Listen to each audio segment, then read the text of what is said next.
말씀은 사무엘상 28장 8절에서 12절까지입니다. 우리 같이 함께 읽겠습니다.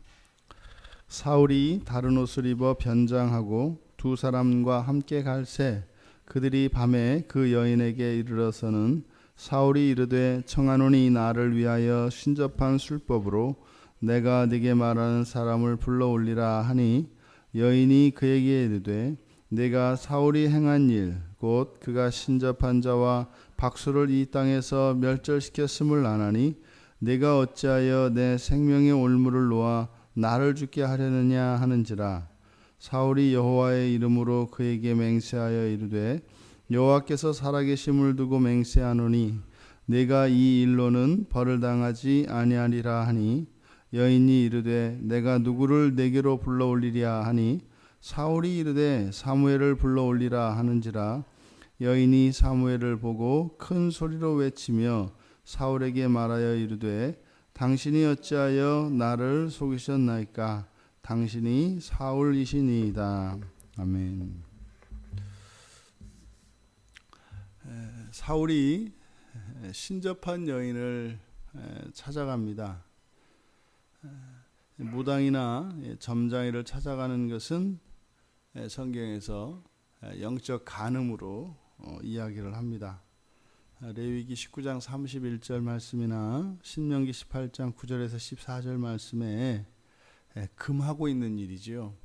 이것은 여호와 앞에서 이런 박수 무당이나 신접한 사람들을 찾아가서 미래의 일에 대해서 그 예언을 듣거나 하는 것은 금지되어 있는 일입니다. 더군다나 기름 부음 받은 사울입니다. 그러니까 기름 부음 받은 사울이 이렇게 신접한 여인을 찾아간다. 이것은 뭐 더더욱 말할 필요가 없는 것이죠. 그러니까 굉장히 부끄러운 일이고 수치스러운 일입니다. 그래서 성경은 사울이 변장을 했다. 그리고 밤을 틈타 그 여인에게 찾아갔다. 그래서 이 어둠과 이 변장이라고 하는 것은 그의 수치를 덮어서 그런 부끄러움과 그런 죄의식을 경감시킬 수 있는 효과를 냅니다. 이렇게 변장은 뭐 위선의 형태랄지 또는 거짓이랄지 이런 방식으로 이 어두움이라고 하는 것은 사람들에게 감추는 것이지요. 이렇게 이 변장과 어둠이라고 하는 것은 부끄러움과 죄를 감추는 그런 방편이며 도구들입니다. 사울이 찾아간 이 여인은 우리가 앞에서 어저께 살펴보았던 것처럼 신접한 여인입니다. 그래서 이 신접한 여인이라고 하는 그 단어의 뜻은 혼령을 다스리는, 그러니까 영혼을 다스리는 이라는 뜻입니다. 그래서 이제 죽은 자의 혼령을 마음대로 이렇게 이제 불려 올릴 수 있는 사람, 뭐 이런 뜻이죠.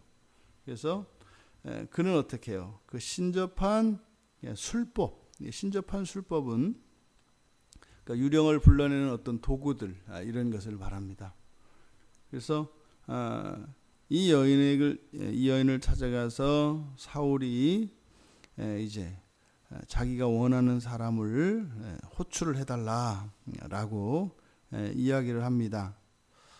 고대 히브리인들이 가지고 있었던 이런 음부관, 사람이 거하는, 그러니까 살아있는 사람이 거하는 처소가 있고 또 죽은 사람이 거하는 처소가 있고, 그리고 죽은 사람이 거하는 처소 가운데는 좋은 것이 있고 나쁜 것이 있고, 이것이 고대 히브리 사람들이 가지고 있는 음부관입니다. 근데 보통은 죽은 사람은 땅 아래에, 그래서 땅 아래에 거하고, 살아있는 사람 또 심지어 하나님까지도 이 땅 위에 보이지 않는 그 어딘가에 죽은 사람들의 영혼이 거한다.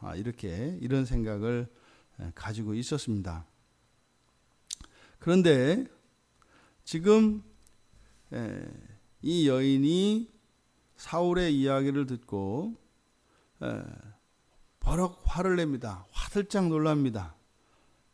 그게 무슨 말인가 하면 우리가 앞에서 지금 사무엘이 이미 앞에서 죽었는데도 불구하고 3절에서 사무엘의 죽음을 거론하고 또 이런 신접한 자와 무당들을 쫓아냈던 사건들을 이야기한 것은 바로 현재의 사건을 부각시키기 위한 것이다. 이렇게 말씀을 드렸지 않습니까? 그러니까 지금 이렇게 전보는 일, 그래서 이렇게 영혼들을 불러내는 일, 이런 것들은 법으로 금지되어 있는 일이죠. 근데 사실은 지금 사울이 이 여인을 찾아간 것은 소문을 듣고 찾아간 겁니다. 그러니까요, 뭐 이 여인에게 이미 뭐 사람들이 점을 보러 옵니다. 뭐 이미 공공연하게 사실은 영업을 하고 있는 사람이죠. 그런데 사울이 와서 뭐 이렇게 사람을 불러 올려라, 그렇게 이야기를 하니까 막 놀라고 있지 않습니까? 그러니까 아마 그것은 사울의 그 낯선 행색, 그리고 아무래도 뭐 이 엔돌의 이 여인이 만났던 그런 사람들이 아니라 무엇인가 이제 낯선 낌새를 차렸기 때문에 아마 이렇게 이야기한 것이었을 것입니다. 그리고 나서 그러니까 실제로 이게 이제 법으로 금지되어 있는 것이기 때문에 법적으로는 이게 불법인 거죠. 그런데 이때 이제 사울이 참 재밌습니다. 여호와의 이름으로 그에게 맹세하여 이르되, 지금 사울이 여호와의 이름으로 지금 맹세를 하는데 어디에 맹세해요? 점 보기 위해서, 점을 보기 위해서 여호와의 이름으로 맹세를 하고 있습니다. 그러니까 지금 사울이 가지고 있는 그의 신앙이 어떠한 것인가 하는 것을 우리가 알 수 있습니다. 이게 지금 뭐 무슨 의도인지는 알지 않습니까? 그러니까 사울이 말하는 의도도 알겠고 또 이 신접한 여인이 말하는 그 의도도 이제 알겠습니다. 그런데 사실은 이 둘 사이에 이루어지는 이 대화는 전혀 이게 자연스럽지 않다 이 말입니다. 그러니까 지금 점을 치려고 하는 이 엔돌의 신접한 여인도 아니 밖에다가 영업 중이라고 걸어놓고 거기에 찾아와서 점을 보려고 그러니까 뭐 누구 사람 잡을 일 있냐 그래서 마치 그 일을 하지 않는 것처럼 이야기를 하고, 또 사울은 사울대로 여기에 와가지고 그 점을 보는 그 일에 나는 여호와를 믿는 사람이다 이런 거죠. 지금 내가 여호와께서 살아계심을 두고 맹세하노니, 그럼 여호와가 진짜로 살아계시면 그리 갈 일이지 여기에 찾아올 일이 아니지요. 그러니까 지금 사울과 이 여인 사이에서 이루어지는 이 대화와 그 현장이 얼마나 웃기는 현장인가 하는 것을 보게 됩니다. 지금 여기서 우리들에게 이야기하고자 하는 바, 그것은 바로 사울의 그 신앙이 얼마나 형식적인가, 그 형식적인 그 신앙에 대해서 이제 고발하고 있는 겁니다. 지금 앞에서는 그 사울의 신앙이 일시적인 신앙인 것을 그렇게 드러냈는데, 여기서는 또 사울의 신앙이 단지 이렇게 형식적인 그런 신앙이다라고 하는 것을 보여주고자 하는 것입니다. 우리가 우리들의 신앙을 늘 이렇게 점검해 보아야 할 것입니다. 왜요? 이렇게 우리들의 신앙이 형식화되어지는 것은 타성에 젖어지고 타성에 젖고, 또한 그러한 의미들을 우리가 깊이 생각하지 않을 때 우리도 모르는 사이에 그렇게 됩니다. 그러니까 예수님 제자들조차도요, 예수님과 함께 늘 다니다 보면 뭐 병 고치는 거 뭐 매일매일 일어나는 일이고요, 귀신 쫓아내는 거 뭐 매일매일 일어나는 일이고요, 또 말씀하시는 거 또 뭐 하고 또 하고 뭐 늘 그렇죠. 그러면은요, 주님이 가르쳐 주시고 이적을 일으키시는 그때마다 그것은 처음 보는 사건이고 처음 듣는 진리여서 그 진리와 예수님의 그런 이적들을 통해서 날로 새로워져야 하는 것인데, 우리들이 가지고 있는 어떤 전제들과 자신들이 금을 그어놓은 그 영적 한계 안에서 그런 것들을 제한해 버리죠. 그래서 어느 정도 수준 그리고 어느 정도 필요 이런 것들이 채워지고 나면 그 다음부터는 그냥 아무 의미 없이 그냥 주문과 같은 그런 일이 일어납니다. 그게 형식화입니다. 형식화.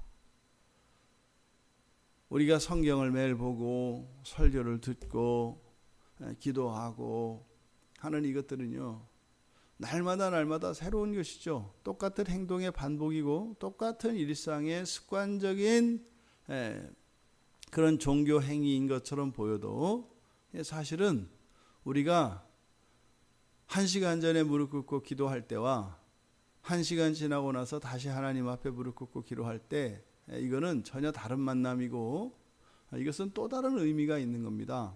절대로 이것이 과거에 했던 무엇의 연속이고 반복인 것으로 생각해서는 안 되는 거죠. 우리의 신앙은 절대로 형식화되어질 수가 없습니다. 형식화라는 것은 뭐예요? 고정된 거 아닙니까? 딱 고정되어져서 그대로 되는 게 형식화 아니에요. 그런데요, 우리의 신앙은 그렇지 않습니다. 우리의 인생도 그렇지 않습니다. 우리의 인생이 같은 날이 어디 있어요? 같은 일이 어디 있어요? 똑같이 출근을 하고 학생들이 똑같이 학교에 등교해서 간다 할지라도 똑같은 걸 똑같이 얘기하는 선생님이 어디 있어요? 그리고 거기에 같이 있는 모든 사람들이 똑같지 않습니다. 그러니까 우리 기독교인들이 가지고 있는 직선적인 시간관으로서 단 하루도 똑같은 날이 반복되지 않아요. 일이 반복되어지면서 이것이 진전이 일어날 뿐이지 절대로 똑같은 날을 살지 않습니다. 오늘 우리가 하루를 살아갈 건데 수천 년, 수만 년의 인류 역사 속에서 오늘 같은 날이 어디 있어요? 없습니다. 절대 없습니다. 이렇게 형식화가 일어나는 것은 하나님이 누구인지 모르고 우리들의 신앙이 무엇인지 모르기 때문에 다 안다는 거죠. 더 이상 변화가 없다는 거죠. 원래 이런 거라는 거죠. 그냥 계속 이렇게 살 거라는 거죠. 그런 게 어디 있습니까? 날마다 우리는 처음 사는 날을 맞이하는 것이고 날마다 처음 만나는 낯선 환경 속에서 우리가 살아가는 거죠. 그런데요, 사울은 이미 그의 신앙이 이렇게 일시적인 것일 뿐만 아니라 형식화되어졌다라고 하는 의미는 무슨 말이겠습니까? 자신이 하나님이 된 겁니다. 다 아는 거예요. 다 아는 겁니다. 자기가 생각하면 안 되는 거예요. 그런데 또 뭐예요? 이렇게 신접한 여인을 또 찾아와요. 그러니까 이게 모순이죠. 차라리 여호와께 맹세를 하지 말든지. 그러니까 여호와께 맹세하는 것은 무엇이고 이 신접한 여인에게 점치는 것은 무엇이냐 이 말이에요. 그러니까 이렇게 신앙이 형식화되어지면 양다리, 세다리, 네다리를 걸칠 수가 있는 거예요. 왜요? 내 필요를 위해서 이렇게 따라가는 것이고 그것이 인격적이고 살아있는 하나님과의 그런 관계를 맺는 게 아니니까. 그러니까 내 편한 대로 생각하고 내 편한 대로 행동하면 되는 거지요. 그랬더니 여인이 이제 누구를 불러 올릴까요? 이렇게 묻습니다. 그랬더니 사무엘을 불러 올려라 이렇게 얘기합니다. 사무엘은 이스라엘 사람들 고대 근동의 사람들 가운데 사무엘의 이름을 모를 사람이 누가 있겠습니까? 이때 이 여인이 깜짝 놀라면서 사울이었다는 것을 이제 알아챘다는 거죠. 앞에서 변장을 하고 밤에 두 사람과 함께 동행한 사울 알아볼 수 없었습니다. 자기를 감췄기 때문에요. 그런데 드러난다는 거죠. 이 여인도 이런 신접한 여인도 그게 사울이라는 것을 알아맞힐 수 있다는 거죠. 그 정체를 알 수 있다는 거죠. 그러면 하나님은요? 하나님은 어떠시겠어요? 하나님은 우리를 모르실까요? 이렇게 사울처럼 변장을 하고 밤길에 그 신접한 여인을 찾아갔던 것처럼 우리가 하나님 앞에서도 이럴 수 있을까요? 우리가 변장을 하고 옆에다가 한 두 사람 대동하고 이렇게 어둠을 틈타서 은근히 사람들 틈에 끼어서 하나님 앞에 가면 그럼 하나님 모르실까요? 우리 인생의 어떤 시간들과 어떤 사건들을 하나님 앞에 은폐시킬 수가 있을까요? 이 여인도 안다는 겁니다. 그런데요, 우리는 하나님을 속일 수 있다고 생각한다 이 말이죠. 모를 거라고 생각한다는 거죠. 그리고요, 그렇게 변장하고 천연덕스럽게 살아간다는 거죠. 그럴 수가 없다는 겁니다. 그런데 이런 일이 왜 일어난다고요? 형식화된 신앙으로 말미암는 것이고, 그렇게 형식화되어지는 이유는요, 하나님을 제한하고 우리의 인생을 제한하고 우리 스스로를 제한하는 겁니다. 그랬을 때 이런 일이 일어난다. 논란이 되는 본문입니다. 죽은 사람을 불러 올릴 수 있는가? 지금 이 여인은요, 사무엘을 봤다 이렇게 얘기해요. 그래서 이 사무엘을 봤다라고 하는 이 해석에 대해서는 분분합니다. 여러 가지가 있습니다. 첫째로는 사기다, 사기. 그냥 보지도 않고 마치 이렇게 본 것처럼 이렇게 연기를 한 거다. 뭐 이런 견해가 있고요. 또 하나는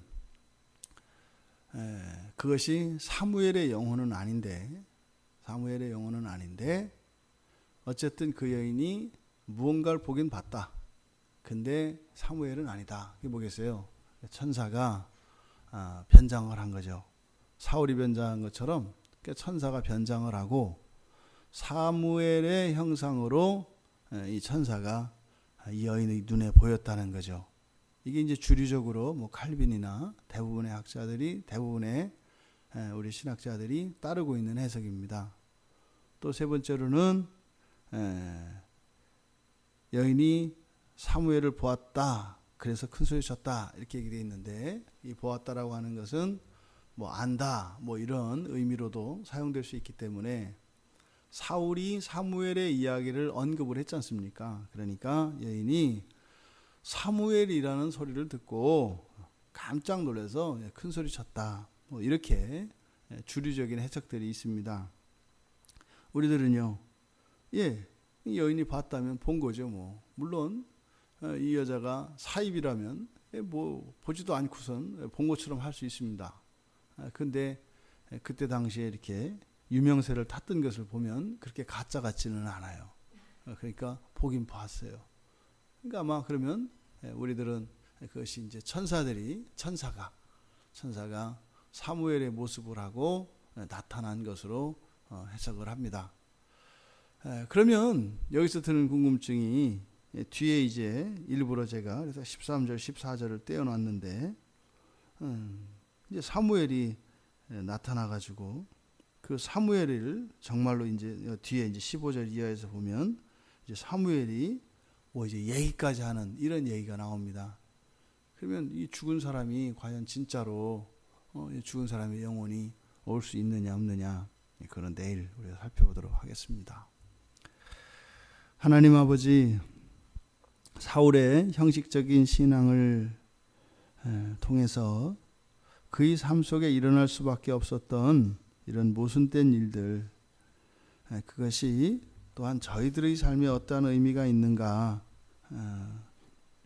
살펴보는 시간이 되기를 원합니다.